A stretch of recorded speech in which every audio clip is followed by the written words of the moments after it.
nesta noite de hoje, reafirmar o meu compromisso com o povo do Bonfim. Compromisso que começa pelo assentamento Flor do Mucuri, onde moram pessoas dignas e que ao longo do tempo foi enganado. Eu quero dizer ao povo do assentamento que eu estarei ao lado do Dr. Silvio, lutando pelo calçamento e pavimentação de todas as ruas do assentamento Flor do Mucuri, para que as pessoas possam andar fora da lama e fora da poeira. Quero dizer também ao povo do povoado Bonfim que essa reforma dessa quadra do esporte será uma reivindicação do seu futuro vereador Haroldo ao prefeito Dr. Silvio, para que os jovens possam praticar seus esportes, que no momento a quadra se encontra às ruínas.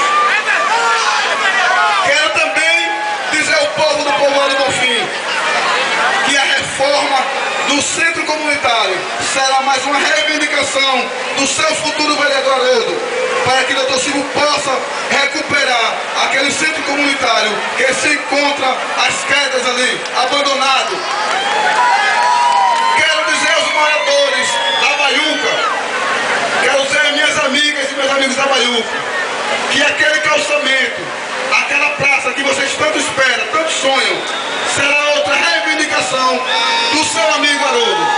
Tenho certeza que Dr. Silvio, como prefeito, vai aceitar e acatar meu pedido e vai procurar fazer aquela praça, pavimentar aquelas ruas, porque as mães dos seus filhos ali andam com seus filhos dando micose, porque não tem uma área para brincar. Brincam na areia, onde ficam os dejetos dos cachorros, cavalos. Então aquela área ali, eu quero dizer ao povo da Baiuca, que será uma reivindicação do seu vereador ao prefeito Dr. Silvio, para que ele possa fazer a praça e o calçamento daquela área. Como também quero dizer ao povo que mora próximo à Casa de Farinha, que aquela área, que por pura